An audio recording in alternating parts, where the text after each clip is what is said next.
વાલિયા તાલુકાના ટોકરી ખાડીમાં ઘોડાપુર 150થી વધુ લોકોનું રેસ્ક્યુ.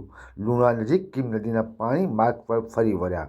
ભરૂચ જિલ્લાના વાલિયા તાલુકામાં સતત વરસી રહેલા ભારે વરસાદને પગલે નદી નાળાઓમાં ઘોડાપુરની સ્થિતિ સર્જાઈ છે. સોર ગામ નજીક આવેલી ટોકરી ખાડીમાં અચાનક પાણીનો પ્રવાહ વધી જતાં 3 ફળિયામાં રહેતા 150થી વધુ લોકો ફસાઈ ગયા.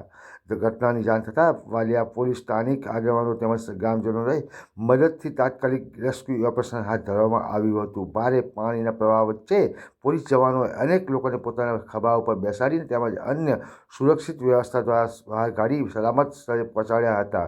સમયસર હાથ ધરાયેલા રેસ્ક્યુ ઓપરેશનના કારણે કોઈ મોટી જાનહાનિ થઈ નથી. બીજી તરફ લુણા ગામ નજીક કીમ નદીના પાણી મુખ્ય માર્ગ તેમજ આસપાસના ખેતરોમાં ફરી વળતા વાહન વ્યવહાર પર અસર પહોંચી હતી. કેટલાક માર્ગ પર અવરજવર મુશ્કેલ બનતા સ્થાનિકોને સાવચેતી રાખવા અપીલ કરવામાં આવી છે.